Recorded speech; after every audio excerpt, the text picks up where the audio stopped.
은혜로운 찬송 감사함을 드립니다.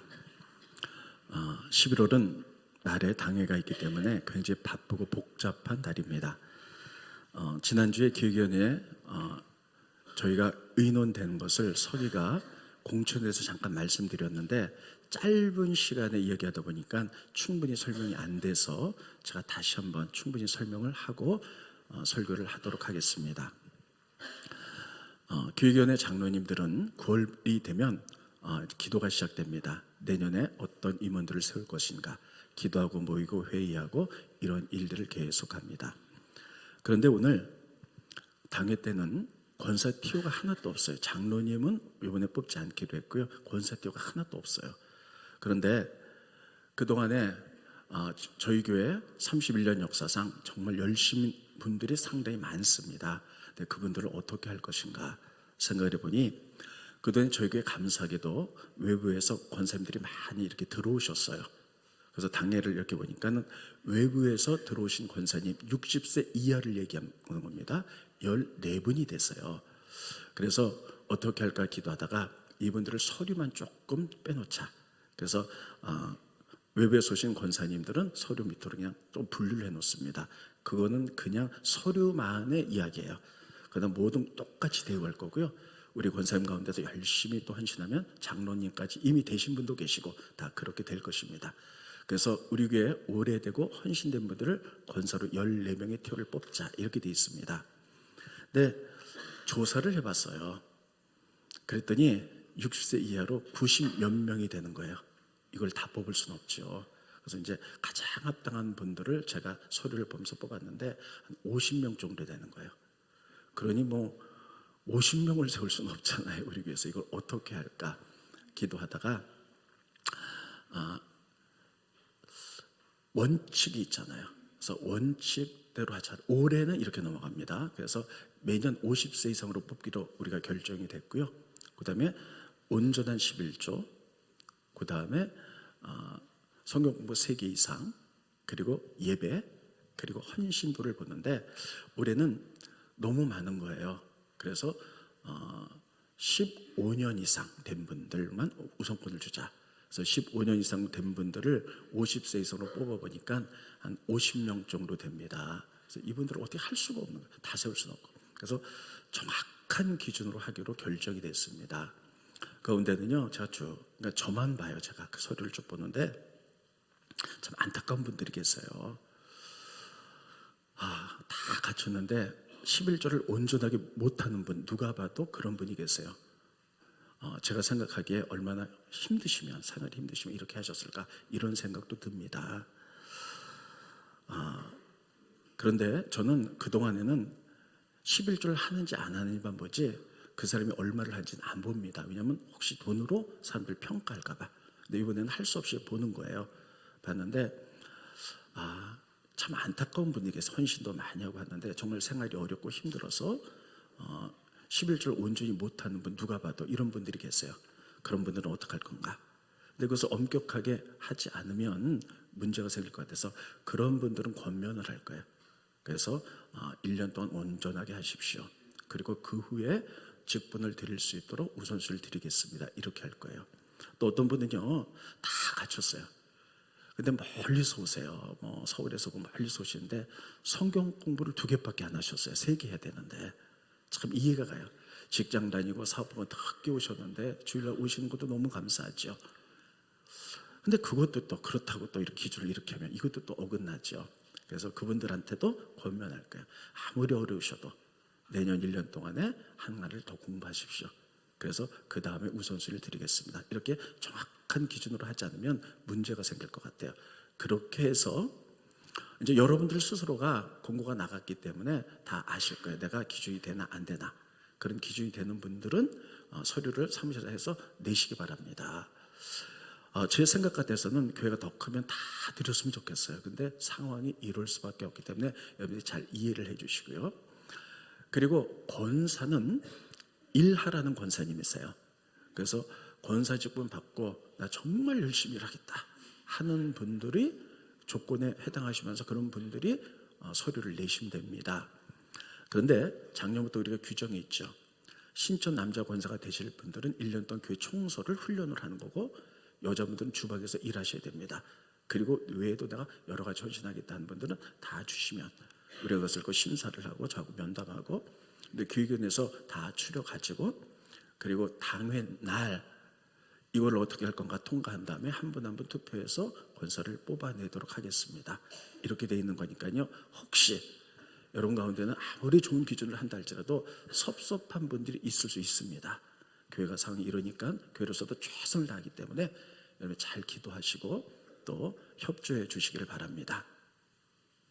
오늘 저는 여러분들에게 영적 권위에 대해서 좀 말씀드리도록 하겠습니다. 제가 최근에 영적 권위에 대해서 많이 공부를 했고 책을 많이 봤습니다. 그래서 느끼는 건 뭐냐면, 지금 알았던 것을 내가 10년 전, 20년 전에 알았더라면 이렇게 내가 안 살았을 건데, 우리 교인들도 이렇게 된 사람이 없었을 건데, 이런 생각이 들면서 회개하는 마음으로 제가 공부한 것들을 여러분들에게 가르쳐 드리도록 하겠습니다. 우리는 성경을 읽으면서요, 그냥 성경을 표면에 드러나는 것만 읽으면 안 되고요, 성경을 통해서 앞뒤를 연결해서 하나님이 일하시는 원칙을 봐야 돼요. 그리고 그 원칙대로 순종해 나갈 때 복이 임한다는 거예요. 근데 우리가 때로는 깨닫지 못하고 때로는 그런 부분을 배우지 못해서 우리가 그런 부분에 불순종할 때도 있어요. 여러분이나 저나 오늘 예배 드리는 것은, 크리스찬이 된 것은 말씀을 듣기 위해서 오신 거예요. 그리고 말씀대로 살기 위해서 오신 거예요. 그래서 오늘 말씀을 기준으로 영적 권위에 대해서 3분은 조금 시간적인 여유가 있기 때문에 좀 충분히 말씀을 드리도록 하겠습니다. 하나님이 창세기에 보면 일하시는 원칙이 있어요. 하나님이 세상을 만드셨어요. 그리고 사람도 만들었어요. 하나님이 만드셨죠. 근데 하나님은 그 다음에 사람들에게 세상을 통치할 권위를 위임해 주셨어요. 그래서 세상을 만들고 통치하라, 번성하고 복을 받게 하라, 이렇게 말씀하셨죠. 이게 하나님이 일하시는 원리예요. 다시 한번 말씀드립니다. 하나님은 사람과 세상을 만들었는데 사람들에게 세상을 통치할 권위를 주셨어요. 그래서 사람이 만물의 영장이에요. 이렇게 일을 하는 거예요. 두 번째는 하나님은 질서의 하나님이세요.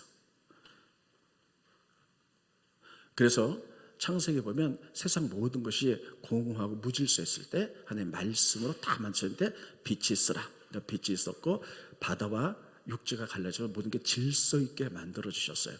그래서 하나님은 이 세상의 모든 것들을 공동체로 만들었기 때문에 공동체가 질서 있게 움직이기를 원하고 계세요.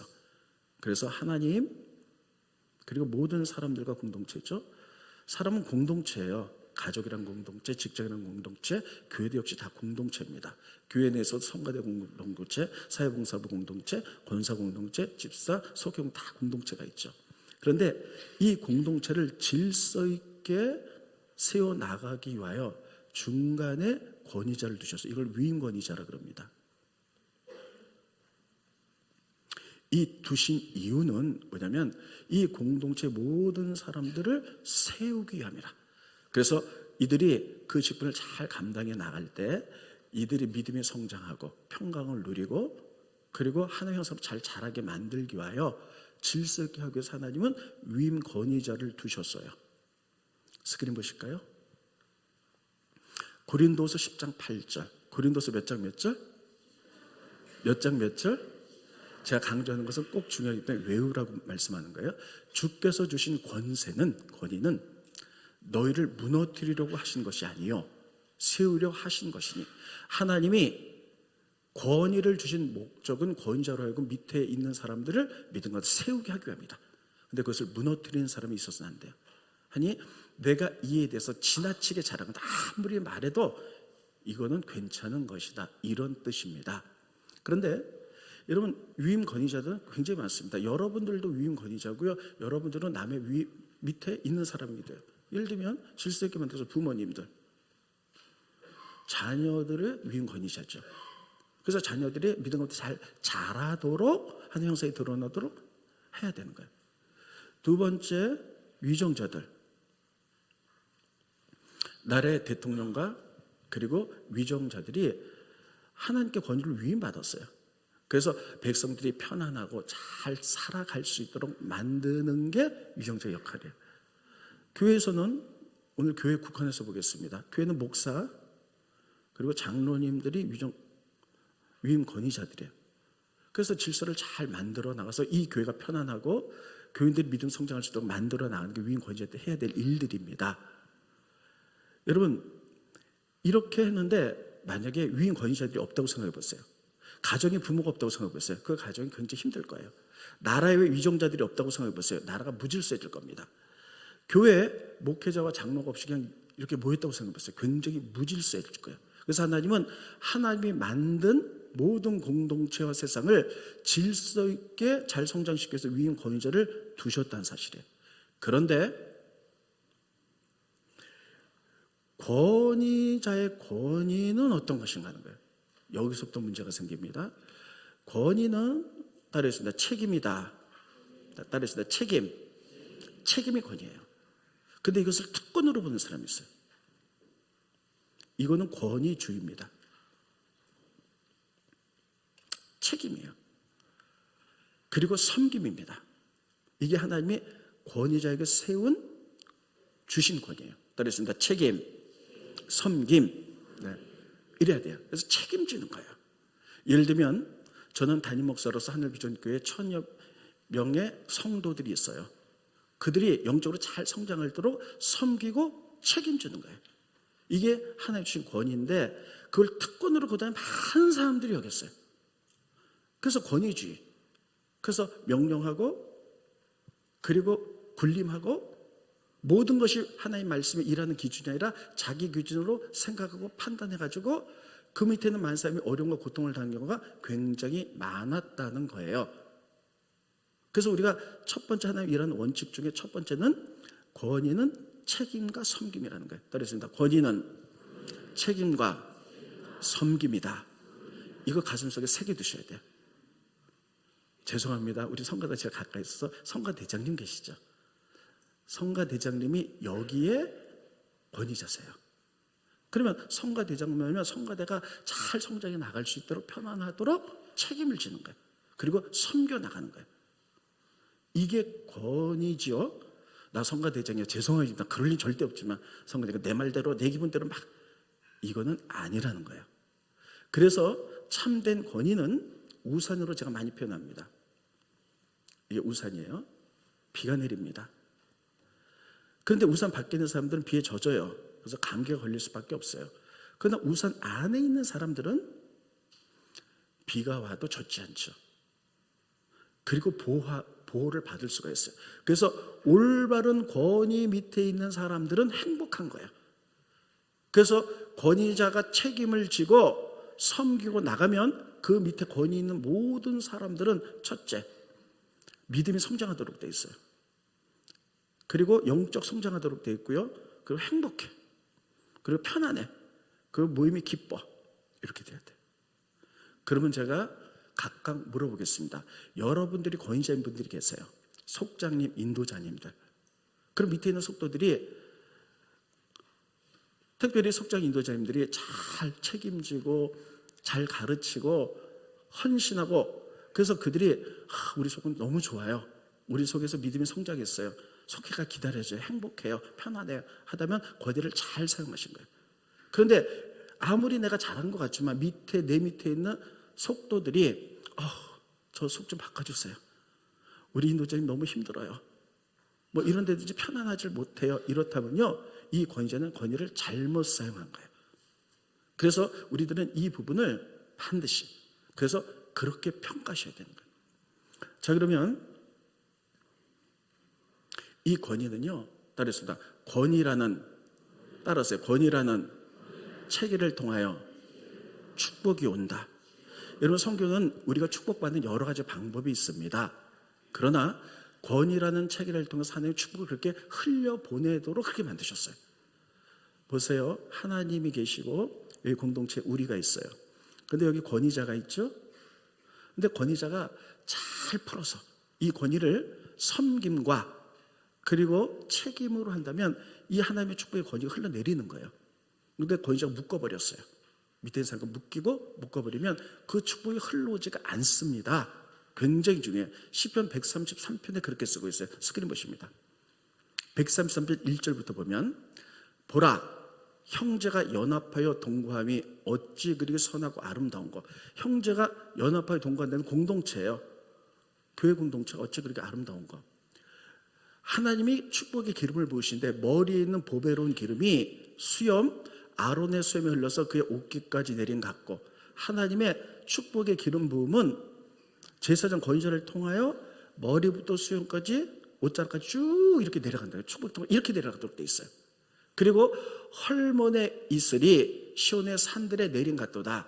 거기서 여기서 복을 명령하셨다는 거예요. 거기서 복을 주시는데 헐몬의 이슬이 시온의 산들에게 내린 같다. 이스라엘 가보면요, 제일 위에 헐몬산이 있어요. 아주 높은 설산이죠. 눈인산. 여기 이슬이 녹아가고 쭉 내려오면서 이스라엘 전체를 쫙 적셔서 곡식들이 자라도록 이렇게 되는 거예요. 그래서 통로 축복이 이렇게 흘러가는 거예요. 시편 133편은 그것을 말해주고 있어요. 그래서 여러분, 권위자를 통해서 하나님이 그 통로를 통해서 축복이 내려가는 겁니다. 그래서 권위자가 책임감을 가지고 섬김으로 잘 섬겨나가면 그 공동체가 복이 그렇게 흘러가요. 근데 권위자가 묶여버리고 책임을 다하지 않고 권위 위주로 나가서 말씀의 바탕에 서지 않고, 예를 들면 이런 분들 있잖아요. 말하기도 부끄러운데 내가 누군 줄 알고 너 이래? 뭐 이런 사람들, 예를 들면 이렇게 권위 위주로 나가게 되면 묶여버리는 거예요. 그래서 권위자가 반드시, 죄송해요, 우리 손가락에 가까이 있으니까 잘 사용하면, 그래서 하면은 축복이 이렇게 흘러 쭉 되도 있고요. 권위자가 이렇게 섬김과 책임 가지고 하게 되면은요, 여러분 밑에 권위 밑에 있는 사람들은 모두 권위자의 말씀에 순종하셔야 되는 거예요. 따르겠습니다. 순종. 대단히 중요합니다. 따르겠습니다. 순종. 그러니까 권위자는 책임, 섬김, 거기서 편안하고 축복이 흘러가기 위해서는 밑에 있는 분들은 그 말씀에 순종하셔야 되는 거예요. 이게 하나님이 일하시는 원칙입니다. 그런데 정말 중요한 문제가 있어요.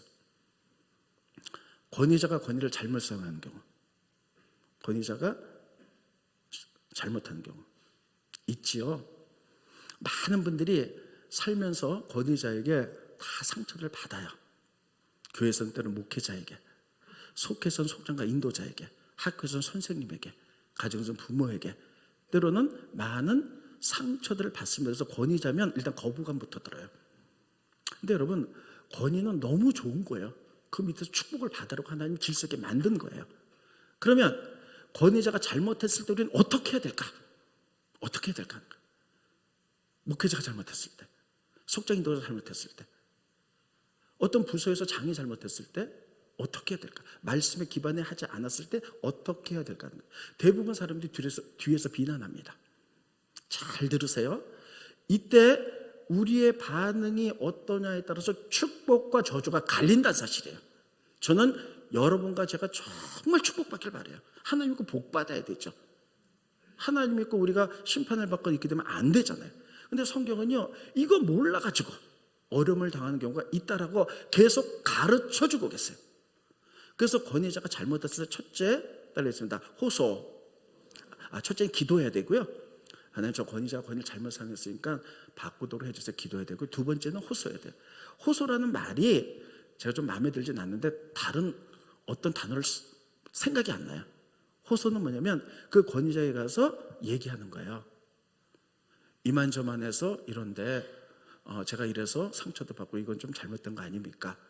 그러면 대부분의 권위자들이 이 이야기를 통해서 다 풀려나가요. 90% 이상이 다 풀려나가요. 그런데 호소를 안 하는 거야. 그래서 뒤에서 비난을 하는 거예요. 이게 큰 문제예요. 여러분 보시면요, 호소를 할 때도 첫째, 예의를 갖춰서 하는 거예요. 왜냐하면 권위자는 하나님 세우셨기 때문에. 각하고 막 건방지게 건방을 떠서 이러는 건 안 되는 거예요. 예의를 갖춰서 두 번째, 호소하는 거예요. 구약에서 가장 위대한 왕이 누구냐? 다윗이에요. 다윗은 어떤 왕이냐면 구약에서 가장 위대한 왕일 뿐만 아니라 메시아가 온다면 다윗과 같은 메시아가 올 것이다, 이렇게 말할 만큼 위대한 왕이에요. 그분도 권위자에게 상처를 받았어요.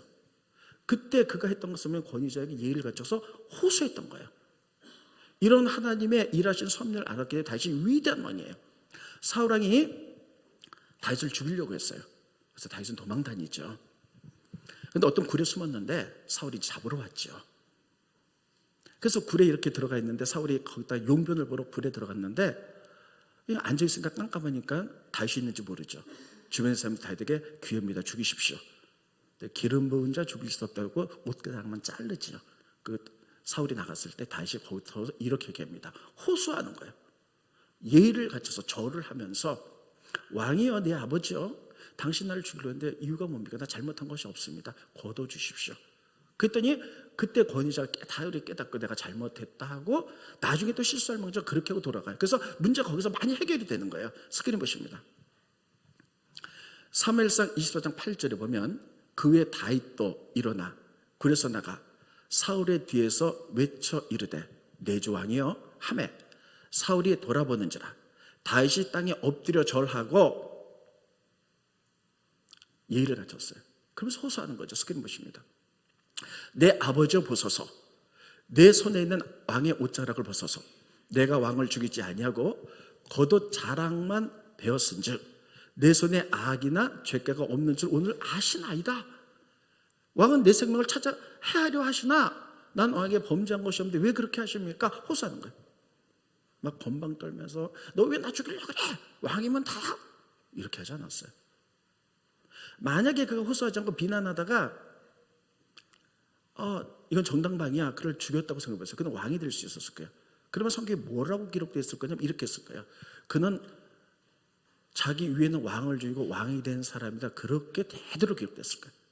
그러나 이런 하나님 이런 원칙을 알고 호소하고 예의를 갖춰서 했을 때 가장 위대한 왕이라는 평가를 받는 거예요. 이게 하나님이 일하는 원칙이고 그렇게 축복을 받은 거예요.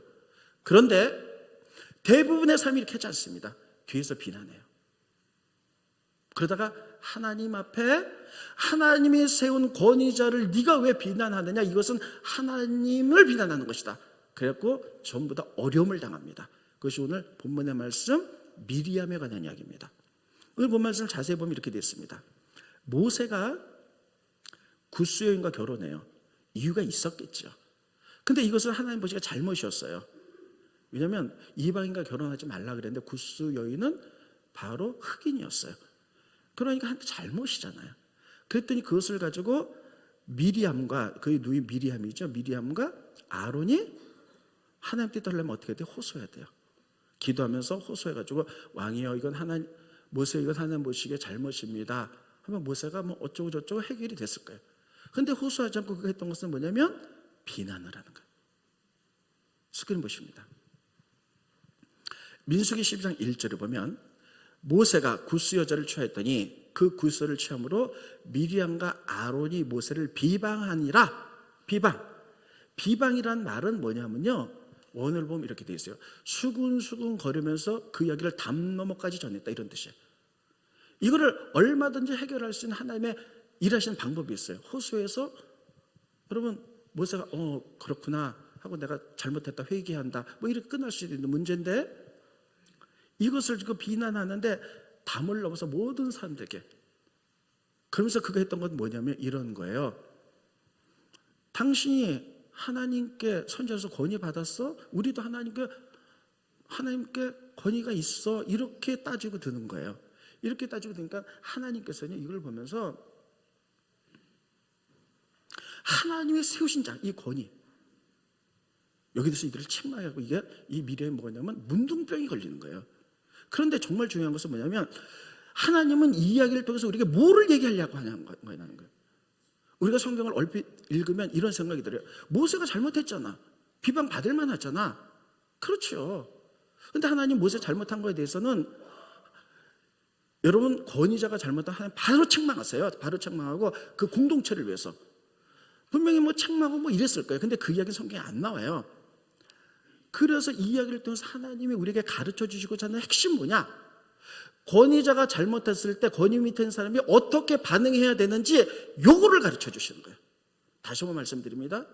권위자가 잘못했을 때 이 이야기의 핵심은 권위 밑에 있는 사람이 어떻게 행동해야 되는가를 가르쳐 주시는 거예요. 호수의 숨을 넘나 좋을 뻔했어요. 비난하는 거예요. 비난하면서 권위는 하나님 세우시는 거잖아요.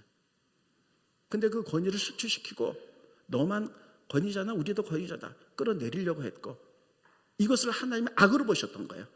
그래서 어떻게 행하셨냐면 이걸 악한 거로 보신 거예요. 그래서 하나님이 세운 권위자의 그 하나님이 권위를 줬는데 이 권위에 도전한다고 생각해서 하나님이 이를 치신 거예요. 이런 얘기는요 성경에 계속 나와요.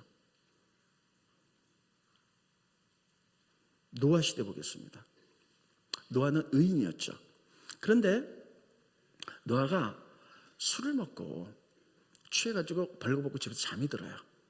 실수했죠. 잘못했죠. 이게 잘못했어요. 실수했어요. 근데 아들 가운데 셋이 있었어요. 셈, 함, 야벳. 아버지는 권위자잖아요. 실수했을 때 여러분 이 이야기를 통해서 하나님이 노아가 실수해서 함 아들이 그것을 보고 흉을 봅니다. 비난을 해요. 우리는 그런데 함이 저주를 받아요. 이걸 보면서 왜 이러지? 이상하다. 잘못은 노아가 했는데 권위자는 잘못했을 때 하나님이 반드시 징계하셨을 거예요. 이 공동체를 위해서. 근데 그 이야기는 안 나와요. 그러면 이야기를 통해서 함이 저주를 받는데 이 이야기를 통해서 하나님 우리에게 뭘 가르치려고 하는 걸까? 권위자가 실수했을 때 권위 밑에 있는 사람이 어떻게 반응해야 되는가, 이것을 가르치는 거예요. 여기서 축복과 저주가 갈리는 거예요. 굉장히 중요합니다. 저는 이 이야기를 하는 것은 우리들이 하나님을 믿으면서 축복을 받아야 되죠. 근데 권위자가 잘못했을 때 저도 몰랐어요. 그냥 비난하고 저도 그럴 때도 많았어요. 근데 제가 최근에 공부하고 책을 보면서 지금 알았던 것을 내가 10년 전, 20년 전에 알았다면 나도 그렇게 안 했을 거고 교인들에게도 그렇게 안 가르쳐서 교인들이 더 복을 받을 수 있었을 텐데, 이런 회개하는 마음으로 여러분에게 가르치는 거예요. 자, 아버지가 실수했어요. 그때 함이라는 아들이 어떻게 합니까? 스크린 보십니다. 가나안의 아버지 함이 그의 아버지 하칠을 보고 밖으로 나가서 그 형제에게 알림해. 이거 가지고 조용히 덮으면서 나중에 아버지한테 1대1로 호소할 수 있어요. 아버지 이렇게 보면 그래 내가 실수했다 이렇게 나갈 수 있어요. 근데 밖에서 형제에게 알려가지고 비난하기 시작하는데 그것이 막 담을 넘어가지고 여러 사람에게, 몰라들 사람에게 다 알려가지고요, 아버지가 저래도 돼? 권위를 실추시키고 끌어내리려고 했고, 그랬더니 하나님이 권위를 주시면 하나님이세요. 그건 하나님의 악으로 보시고 권위에 대한 하나님에 대한 도전으로 보시고 이를 치시는 거예요. 그래서 함이 저주를 받는 거예요. 그러니까 여러분 권위에 대한 모든 얘기들을 보면 권위를 잘 사용하셔야 돼요. 그래서 권위자 성경 보면 많이 선생되지 말라 그랬어요. 그만큼 두려운 거예요. 권위를 잘 사용. 그래서 그걸 책임감과 섬김으로 사용하고 그 권위자는 다 복을 받아요. 인간이 이때 실수할 수 있어요. 그때 실수에 관한 노아의 이야기와 그리고 실수에 관한 이제 오늘 모세의 이야기를 통해서 하나님이 집에 가서 다시 정확하게 보세요. 이것을 통해서 주신 메시지가 뭐냐는 거예요. 잘못은 권위자가 있지만 하나님 그 권위자 그냥 두지 않아요. 다 치료했을 거예요. 다 했을 건데 그 얘기는 생략하고 있어요. 이것을 통해서 권위 밑에 있는 사람이 어떻게 해야지 복이 흘러가는지, 어떻게 해야지 저주를 받는지를 우리에게 가르쳐주고 계신 거예요. 그래서 그 권위에 잘 하나님의 일하는 방법을 보라는 거예요. 자, 모세가 다시 돌아갑니다. 실수했어요. 잘못했어요. 이거를 미리암과 아론이 깨닫고 호소했으면 그 문제가 잘 해결됐을 거예요. 근데 비난하는 거예요. 어떻게 비난하냐면 권위 자체를 인정 안 하는 거예요. 너만 하나님과 얘기했느냐? 우리도 하나님과 얘기한다. 우리도 권위가 있다. 그래서 모세의 권위를 실추시키고 모세의 권위를 주신 하나님 자체에 그들이 도전하게 되는 거예요. 그러니까 여러분 이렇게 됐을 때 하나님이 등장하세요. 등장하셔서 말씀하시는 게 오늘 본 말씀입니다. 스크린 보시죠. 민수기 10장 4절에 보면 여호와께서 갑자기 비난하니까 모세와 아론과 미리암에게 이르시되 너희 세 사람을 회막으로 나오라 하시니 그 세 사람이 나가는 거예요. 하나님이 개입하시는 거예요. 왜? 지금 이스라엘 민족이 애굽을 나와서 광야를 막 지나가는 장면인데 이스라엘 민족이 복을 받아야 되고 하나님의 권위의 위치대로 나가야 되는데 이들이 아직 교육되지 못하니까 이들을 교육시키는 거예요. 하나님이. 그리고 이후로 성경을 보는 모든 사람들은 공동체에서 이 권위에 대해서 깨달으라는 거예요. 어떻게 해야 되는지를. 그래서 하나님이 이 세상을 부르신 거예요. 그러면서 이렇게 얘기합니다. 하나님이 있고 너희들이 있다. 여기 모세를 세웠는데 이 모세에게는 너희들이 모세의 권위를 끌어내리려고 했지. 모세는 200만이나 되는 이스라엘 민족을 이끌어가기 위해서 하나님이 영권을 주셨는데 너희에게는 선지자지만 너희에게는 꿈과 환상으로는 얘기했지만 모세에게는 얼굴과 얼굴을 맞대고 직접 얘기했던 거예요. 이런 영권을 줬는데 이 영권을 주시면 하나님인데 너희가 실수했다고 호소하고 고치려고 하지 않고 그 영권을 끌어내리고 비난하고 실추시키고 권위를 이런 것을 하나님에 대한 도전으로 보는 거예요. 하나님 이걸 가르치시는 거예요. 스크리머십니다. 민수기 10장 6절에 보면 이르시되 내 말을 들으라. 너희 중에 선지자가 있으면 선지자가 아론과 미리암이 있잖아요. 있으면 나 여호와가 환상으로 그에게 알리기도 하고 꿈으로도 알렸다. 넘겨주시고요. 내 종 모세와는 그렇지 아니하니 그는 내 온 집에 충성함이라 하면서 8절을 피피를 못 띄웠는데 그와는 대면하여 말할 것 큰 이끌어갈 영권을 더 크게 줬다는 거예요. 이 영권을 주신 분은 하나님인데 너희들이 실수했을 때 잘못했을 때 거기에 대해서 해결하려고 호소하고 잘 나가지 않고 끄집어내고 비난하고 뒤로 두런두런거리고 권위를 실추시킨 것은 하나님께 도전이고 영권을 주신 하나님이 그것을 악으로 보시고 그를 치시면서 이거를 통해서 우리에게 깨달으라는 거예요. 배우라는 거예요. 그래서 권위자가 실수했을 때 실수할 수 있죠.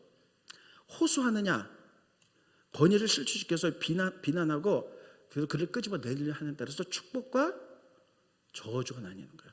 굉장히 중요해요.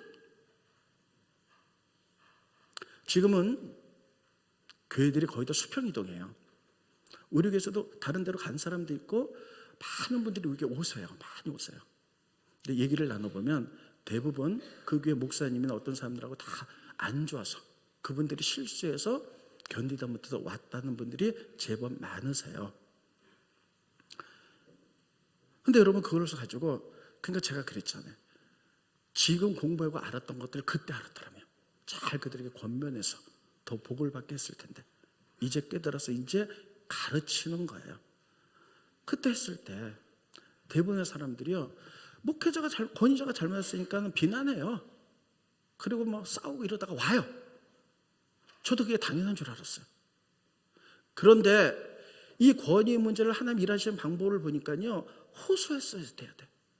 그래서 비난하고 이랬을 때 하나님이 문제를 묶어버릴 때가 있어요. 이거를 또 잘못된 목회자들이 이렇게 해서 그래. 어떻게 해석하냐면 우리 교회 떠나면 저주받는다. 여러분 이거는 못생긴 목회자 하는 말이에요. 그런 게 어디 있어요. 자기가 잘못해놓고. 아니에요. 이 과정이 너무 중요한 거예요.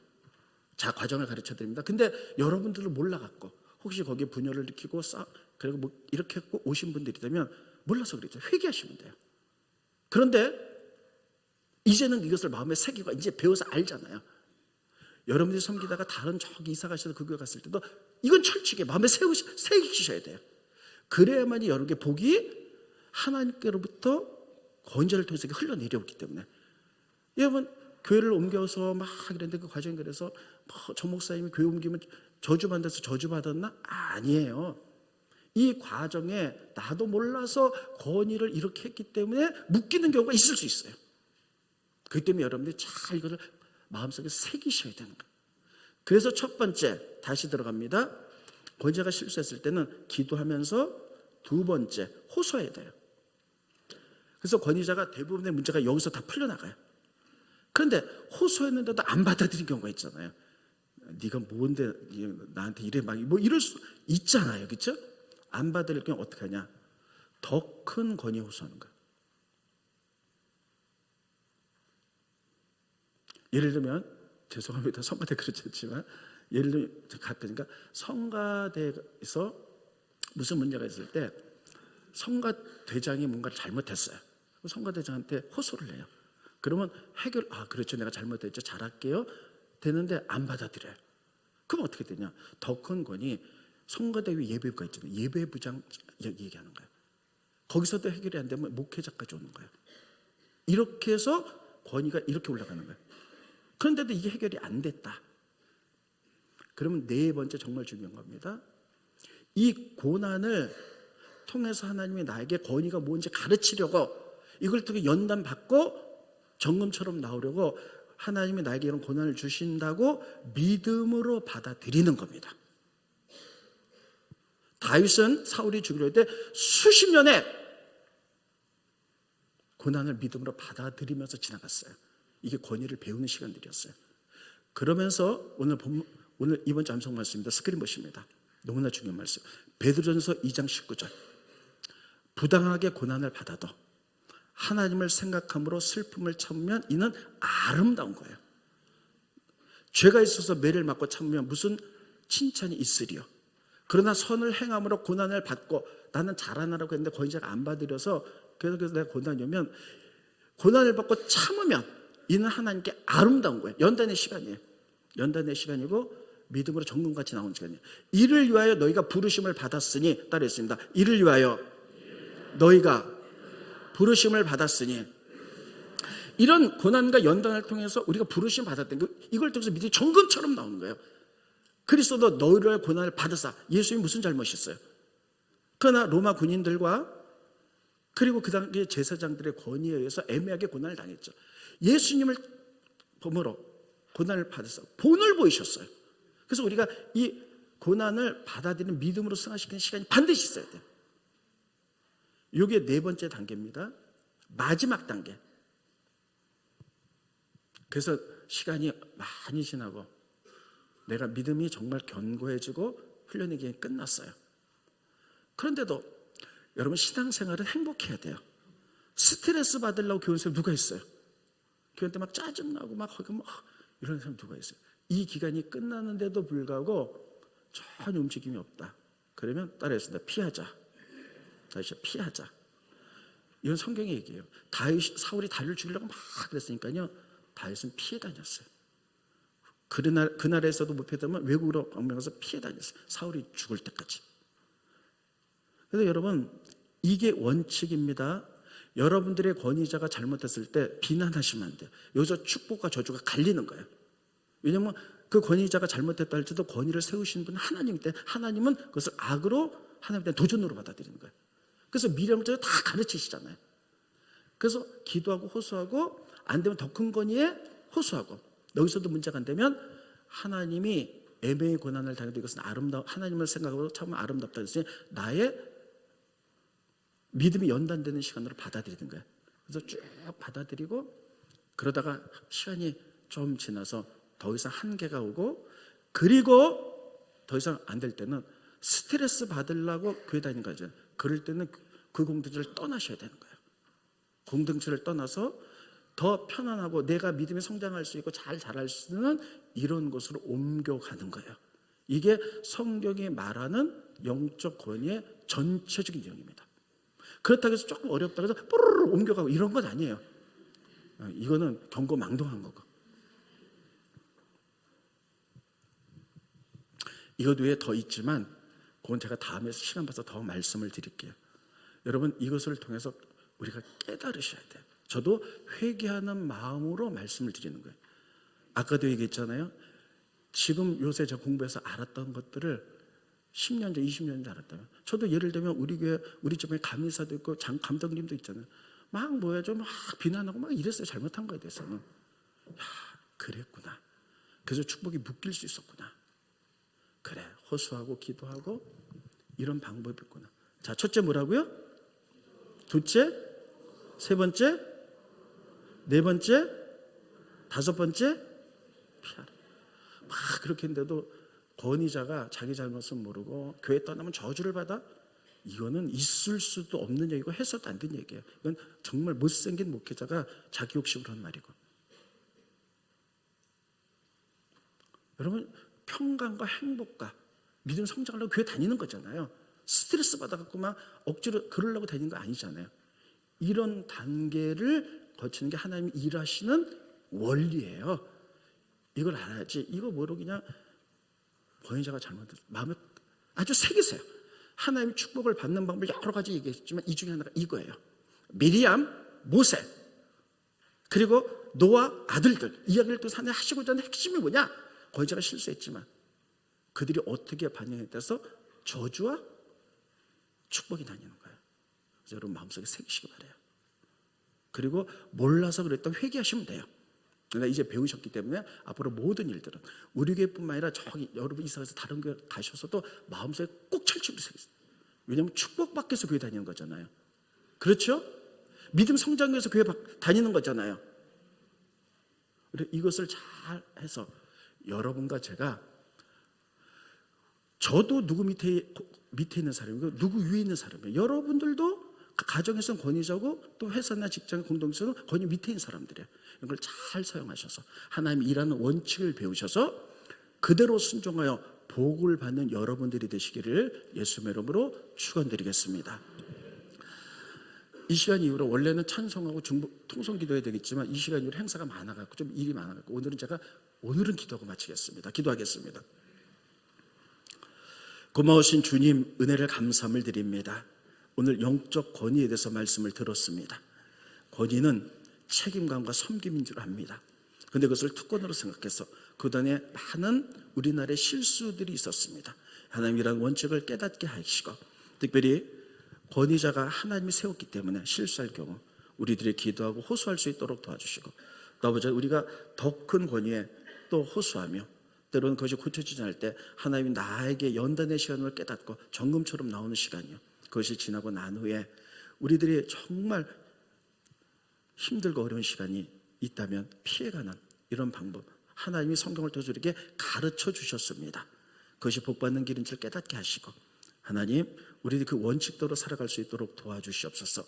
그 안에 몰라서 권위자가 실수할 때 막 비난하고 소문내고 이래서 권위를 실추시켰던 일들이 있다면 우리가 회개합니다. 용서해 주시고 아름다운 교회를 질서 있게 잘 세워나갈 수 있도록 축복하여 주시옵소서. 예수님의 이름으로 기도합니다. 아멘.